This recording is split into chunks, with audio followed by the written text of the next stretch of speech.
Hello everyone, कैसे हो? I hope कि आप लोग अच्छे हैं। आशा करता हूं कि आप लोगों का एग्ज़ाम बहुत अच्छा गया होगा। दोस्तों देखिए, ये आज हम क्लास 10th का जो एग्ज़ाम हुआ है 17/2/2021 उन क्वेश्चंस का मैं ऑब्जेक्टिव का आंसर लेकर के आया हूं जो साइंस का है। तो चलिए देखिए, ये मेरे पास जो है सेट ई है और आपके पास कौन सा सेट है ये आप देख लीजिएगा और सेट ई से क्वेश्चन को आप अपने सेट में मिलाइएगा कि आपका मतलब सेट ई का जो क्वेश्चन है आपके सेट में ए बी सी कुछ में किसी में कहाँ पर है उसको देख करके और आंसर टिक कीजिएगा और मिलाइएगा कि आपका कितना सही हो रहा है। ये जो हम आंसर रहा है एकदम सटीक आंसर है, 100% सही आंसर है। तो चलिए अब हम लोग मिलाते हैं। ई नंबर का फर्स्ट क्वेश्चन देखते हैं ई सेट का क्या है। देखिए ई नंबर सेट में पहला क्वेश्चन जो है बोला गया है कि बुझा हुआ चूना है। तो बुझा हुआ चूना कौन है? CaO है, यानी एक का राइट आंसर हो जाएगा बी। एक का राइट आंसर क्या हो गया? बी। बुझा हुआ चूना CaO। तो चलिए अब हम लोग 2 नंबर क्वेश्चन देखते हैं। 2 नंबर क्वेश्चन बोला गया है कि निम्न में कौन भस्म नहीं है। तो निम्न में कौन भस्म नहीं है? तो NaCl भस्म नहीं है। चलिए तो 2 का आंसर हो जाएगा बी। 3 के देखते हैं। 3 बोला गया है कि जस्ता का अयस्क है। तो जस्ता का अयस्क क्या होता है? जिंक ब्लेड होता है। तो इसका राइट आंसर हो जाएगा बी। इसका राइट आंसर हो गया बी। तो चलिए अब हम 4 नंबर क्वेश्चन देखते हैं। सिलिकॉन है एक मिश्र धातु। सिलिकॉन क्या है? उप धातु है। सिलिकॉन क्या है? एक उप धातु है। सिलिकॉन एक क्या है? उप धातु है। तो 4 का आंसर हो जाएगा सी। तो चलिए अब हम लोग 5 नंबर बढ़ते हैं। 5 नंबर क्वेश्चन में बोला गया है कि एल्कोहल में कौन सा तत्व उपस्थित नहीं है। तो एल्कोहल में नाइट्रोजन उपस्थित नहीं होता। 5 का आंसर हो जाएगा डी। चलिए तो 6 नंबर क्वेश्चन की ओर बढ़ते हैं। 6 नंबर बोला गया है कि मेथनोइक अम्ल का सामान्य नाम है। तो मेथनोइक अम्ल का सामान्य नाम जो होता है वो होता है मेथनोइक अम्ल का सामान्य नाम होता है फॉर्मिक अम्ल, यानी 6 का आंसर हो जाएगा ए। 6 का हो जाएगा ए। तो चलिए अब हम लोग 7 नंबर क्वेश्चन देखते हैं। 7 नंबर क्वेश्चन है कि स्वपोषी के लिए आवश्यक है। तो स्वपोषी के लिए क्लोरोफिल भी चाहिए, कार्बन डाइऑक्साइड भी चाहिए, सूर्य के प्रकाश, यानी इनमें से सभी इसका राइट आंसर हो जाएगा। यानी 7 का आंसर हो जाएगा डी। 7 का आंसर क्या हो जाएगा? डी। 7 का हो गया डी। तो चलिए अब हम लोग 8 नंबर क्वेश्चन की ओर बढ़ते हैं। 8 नंबर क्वेश्चन बोला गया है कि मैग्नीशियम पाया जाता है। तो मैग्नीशियम क्लोरोफिल में पाया जाता है। तो चलिए अब हम लोग 9 नंबर क्वेश्चन की ओर बढ़ते हैं। 9 नंबर क्वेश्चन बोला गया है कि निम्नलिखित में से कौन पादप हार्मोन नहीं है। तो निम्नलिखित में से पादप एथिलीन भी है, साइटोकाइनिन भी है, ऑक्सीन भी है और क्या है? ऑक्सीटोसिन नहीं है। ऑक्सीटोसिन यह नहीं है, यानी इसका 9 का आंसर हो जाएगा डी। तो चलिए अब हम लोग 10 नंबर क्वेश्चन की ओर बढ़ते हैं। 10 नंबर क्वेश्चन बोला गया है कि फूल में नर प्रजनन अंग है। तो फूल में नर प्रजनन अंग पुंकेसर होता है। क्या होता है? पुंकेसर। तो आई होप कि आप 10 नंबर आंसर आपका सही होगा। तो चलिए अब हम लोग 11 नंबर बढ़ते हैं। 11 नंबर क्वेश्चन है कि निम्नलिखित में किसमें द्विखंडन नहीं होता है। तो युगलीना में द्विखंडन नहीं होता है। तो चलिए अब हम लोग 12 नंबर क्वेश्चन देखते हैं। 12 नंबर क्वेश्चन है कि पारिस्थितिक तंत्र में ऊर्जा का स्रोत है। तो पारिस्थितिक तंत्र में ऊर्जा का स्रोत क्या होता है? सूर्य प्रकाश होता है। तो आई होप कि 12 नंबर आंसर समझ गए कि इसका बी होगा। तो चलिए अब 13 नंबर पढ़ते हैं। 13 नंबर क्वेश्चन बोला गया है कि निम्नलिखित में किसे अनुवांशिकी का पिता कहा जाता है। तो ग्रेगर जॉन मेंडल को अनुवांशिकी का पिता कहा जाता है। तो चलिए अब हम लोग 14 नंबर क्वेश्चन देखते हैं। हरे पौधे कहलाते हैं। हरे पौधे क्या कहलाते हैं? उत्पादक कहलाते हैं, यानी 14 का ए होगा। चलिए तो 15 देखते हैं। 15 नंबर क्वेश्चन है कि नर युग्मक। देखिए 15 नंबर क्वेश्चन, नर युग्मक में गुणसूत्र की संख्या होती है। तो नर युग्मक में गुणसूत्र की संख्या होती है 13। तो आई होप कि 15 का आंसर होगा बी। 16 नंबर क्वेश्चन देखिए। 16 नंबर क्वेश्चन दिया गया है कि ओजोन परत पाई जाती है। ओजोन परत जो पाई जाती है एस्ट्रोस्फीयर में पाया जाता है, यानी इसका 16 का हो जाएगा ए, राइट आंसर 16 का ए। तो चलिए अब हम लोग 17 नंबर क्वेश्चन मिलाते हैं। 17 नंबर क्वेश्चन है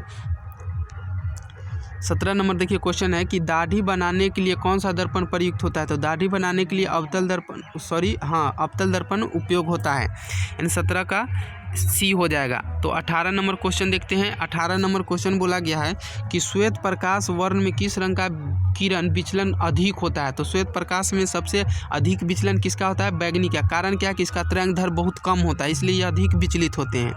तो आप समझ गए कि 18 का डी होगा। चलिए तो 19 नंबर क्वेश्चन पढ़ते हैं। समतल दर्पण की फोकस दूरी होती है, समतल दर्पण की फोकस दूरी जो होती है अनंत होती है। क्या होती है? अनंत। तो चलिए अब हम लोग पढ़ते हैं 20 नंबर क्वेश्चन की ओर। 20 नंबर क्वेश्चन बोला गया है कि अवतल दर्पण के सामने वस्तु को कहाँ रखा जाए ताकि प्रतिबिंब उल्टा, वास्तविक और समान आकार का बने। तो देखिए 20 नंबर क्वेश्चन का जो आंसर हो जाएगा वो सी हो जाएगा, वक्रता केंद्र पर, यानी इसका राइट आंसर हो जाएगा वक्रता केंद्र, 20 का सी। तो चलिए अब हम लोग 21 नंबर देखते हैं। 21 नंबर क्वेश्चन है तारे के टिमटिमाने का कारण है। तो तारे के टिमटिमाने का कारण क्या है? 21 नंबर क्वेश्चन, यानी इसका वायुमंडलीय अपवर्तन होता है। क्या होता है? यानी कि इसका सी राइट आंसर हो जाएगा, 21 का सी। तो चलिए आई होप कि 21 सम मिला लिए। तो 22 देखते हैं। देखिए मानव नेत्र के लिए दृष्टि का स्थापिता होता है। तो देखिए मानव नेत्र पर किसी वस्तु का प्रतिबिंब कितना समय तक रहता है? तो 1/10 सेकेंड तक, यानी इसका राइट आंसर हो जाएगा ए, 22 का ए। तो चलिए अब हम लोग बढ़ते हैं 23 नंबर क्वेश्चन की ओर। 23 नंबर क्वेश्चन है कि उत्तल दर्पण से बना काल्पनिक प्रतिबिंब होता है। उत्तल दर्पण से बना काल्पनिक प्रतिबिंब जो होता है सीधा और हर्षिता होता है, यानी कि छोटा होता है, सीधा एवं छोटा। तो 23 का आंसर हो जाएगा सी। तो चलिए अब हम लोग 24 नंबर क्वेश्चन मिलाते हैं। 24 नंबर क्वेश्चन है आवर्धन लेंस का बराबर है, आवर्धन लेंस का अवतल लेंस का आवर्धन m बराबर है। तो m बराबर क्या होता है फॉर्मूला, यानी 24 का आंसर होगा ए, v/u। तो 24 का हो जाएगा ए। तो चलिए अब हम लोग 25 मिलाते हैं। 25 नंबर क्वेश्चन देखते हैं 25 क्या है। देखिए निम्नलिखित में कौन संवहन उत्तक है? तो देखिए संवहन उत्तक 25 का आपका आंसर राइट हो जाएगा, बी एवं सी दोनों। जाइलम भी संवहन उत्तक है, फ्लोएम भी, जाइलम फ्लोएम दोनों क्या है? संवहन उत्तक है, इसलिए इसका राइट आंसर हो जाएगा डी। 25 नंबर का आंसर हो जाएगा डी। तो चलिए अब हम लोग मिलाते हैं 26 नंबर। देखिए प्रोटोजुआ उत्सर्जित पदार्थों का निष्कासन कैसे करता है? तो प्रसरण द्वारा करता है। किसके द्वारा? प्रसरण के द्वारा। तो आई होप कि आप समझ गए, 26 का ए होगा। तो चलिए 27 नंबर क्वेश्चन देखते हैं। 27 नंबर है मनुष्य के शरीर की सबसे बड़ी ग्रंथि क्या है? तो मनुष्य की सबसे बड़ी ग्रंथि जो है यकृत है, इसका आंसर 27 का हो जाएगा डी। तो चलिए अब हम लोग 28 नंबर मिलाते हैं। 28 नंबर क्वेश्चन है शरीर की संतुलन बनाए रखता है। कौन बनाए रखता है शरीर के संतुलन? तो देखिए 28 का आंसर जो होता है सेरिबेलम जो होता है, सेरिबेलम यही जो है शरीर के संतुलन को बनाए रखता है, यानी 28 का ए हो जाएगा। तो चलिए 29 नंबर क्वेश्चन देखते हैं। 29 नंबर जो है किशोरावस्था में होने वाले शारीरिक परिवर्तन का क्या कारण था? देखिए किशोरावस्था में टेस्टोस्टेरोन जो होता है स्रावित होता है मेल फीमेल में, और एस्ट्रोस्टेरोन, यानी कि ए और बी दोनों के कारण क्या होता है? किशोरावस्था में शारीरिक परिवर्तन दिखने को मिलता है। तो आई होप कि इसका आंसर हो जाएगा 29 का डी। 29 का क्या हो जाएगा? डी। तो चलिए अब हम लोग बढ़ते हैं 30 नंबर क्वेश्चन की ओर। देखिए मानव हृदय में कितने कोष्ठक होते हैं? तो 30 का आंसर हो जाएगा राइट बी, यानी 4 कोष्ठक होते हैं। कितने होते हैं? 4। तो चलिए अब हम लोग 31 नंबर क्वेश्चन देखते हैं।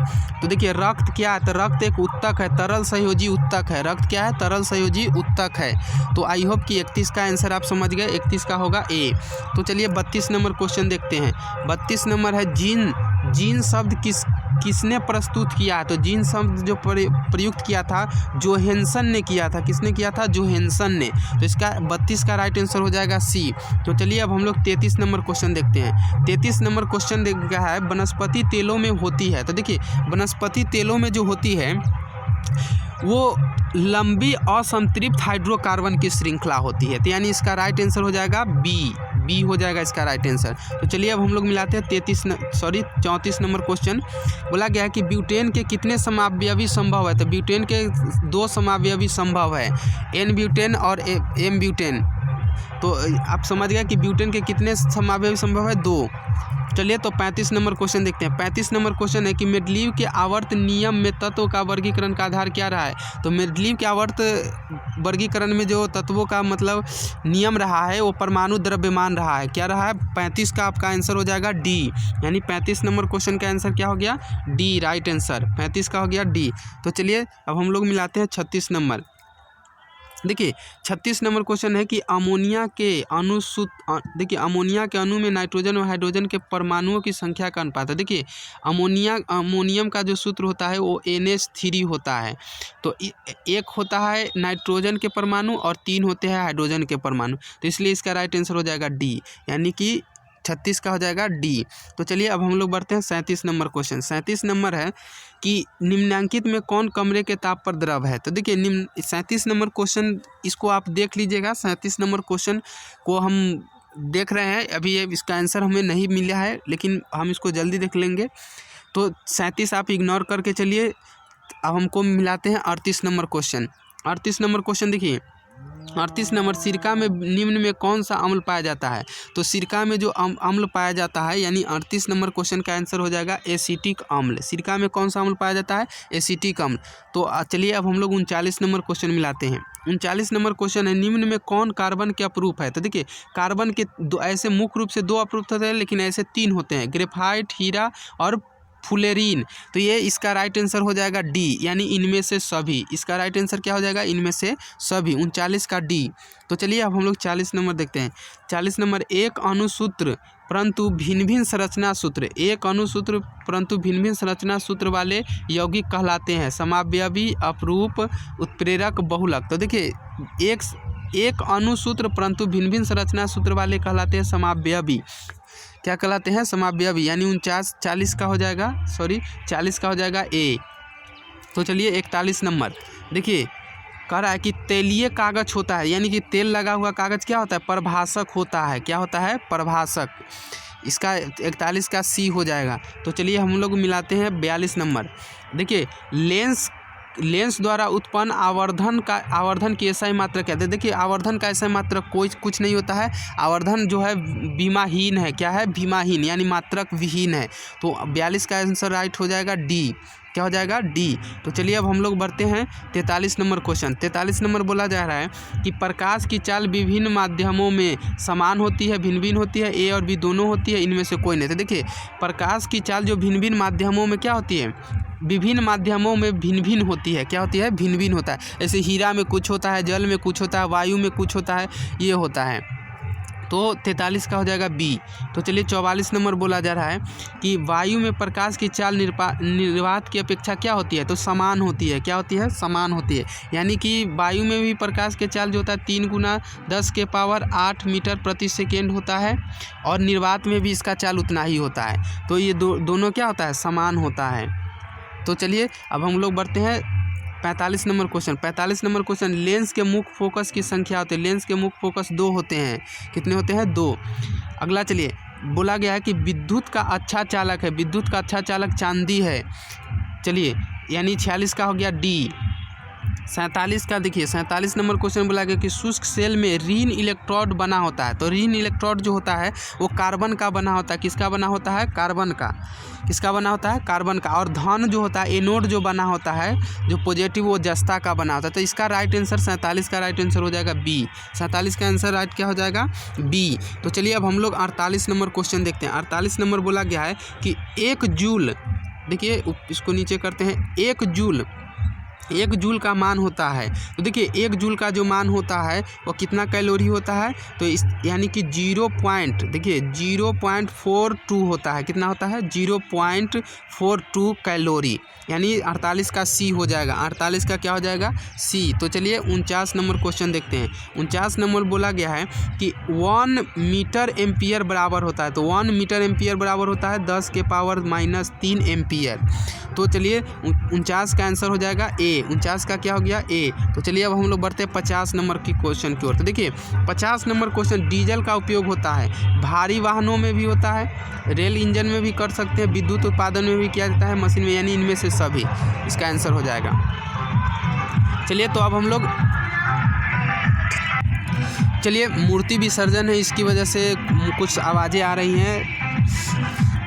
चलिए तो हम लोग अपना काम करते हैं, हम अपना मिलाते हैं। देखिए तो चलिए आप बोलते कितना तक हो गया था, 50 हो गया था। 51 नंबर देखिए, सौर सेल। देखिए सौर सेल और ऊर्जा, सौर ऊर्जा को किस में रूपांतरित करता है। जो सौर सेल होता है ना, वो सौर ऊर्जा को विद्युत ऊर्जा में रूपांतरित करता है। किस ऊर्जा में, विद्युत ऊर्जा। यानी 51 का डी आंसर हो जाएगा। तो चलिए सौर सेल जो हो गया वो किस में करता है, विद्युत ऊर्जा में। अगला चलिए देखिए बोला गया है कि सोना की परमाणु संख्या कितना, तो सोना की परमाणु संख्या 79 होती है, यानी इसका 52 का हो जाएगा सी, 52 का क्या हो जाएगा सी। तो चलिए अब हम लोग 53 नंबर क्वेश्चन की ओर बढ़ते हैं। 53 नंबर क्वेश्चन बोला गया है कि निम्न में कौन ऑक्सीकरण की क्रिया नहीं करती है। तो देखिए दहन भी ऑक्सीकरण, इसमें ऑक्सीजन जुड़ता है, श्वसन में भी ऑक्सीजन रहता है, भोजन के पाचन में भी ऑक्सीजन होता है, लेकिन अवक्षेपण में नहीं होता है। तो इसका 53 का हो जाएगा डी, 53 का राइट आंसर हो जाएगा डी।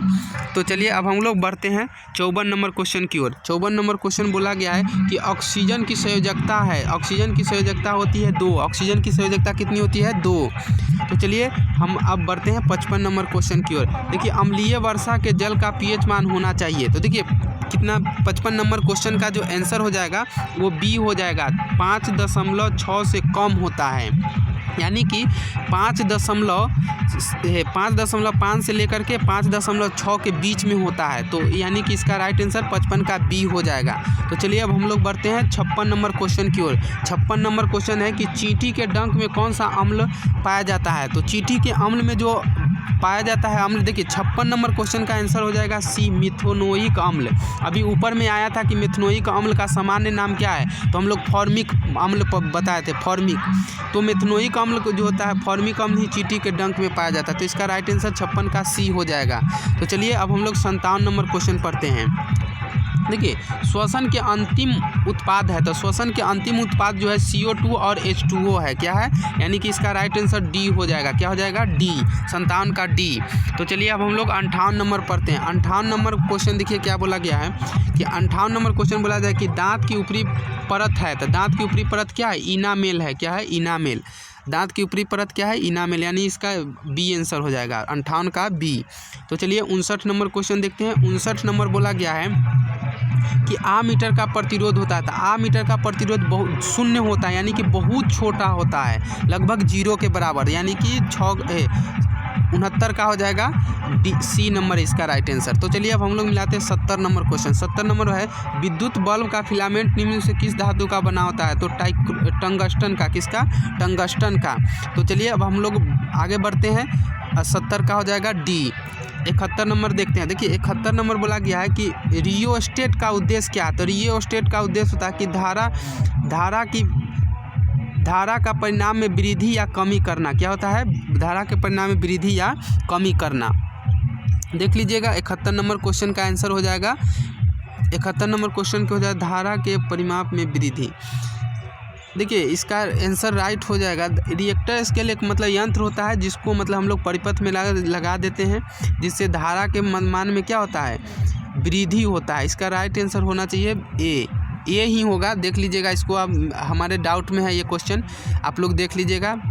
चलिए तो अब हम लोग बढ़ते हैं 72 नंबर क्वेश्चन की ओर। 72 नंबर क्वेश्चन है विद्युत आवेश का ऐसा ही मात्रक, विद्युत आवेश का ऐसा ही मात्रक कूलम्ब है, क्या है, कूलाम है, क्या है, कूलाम, यानी 72 का डी।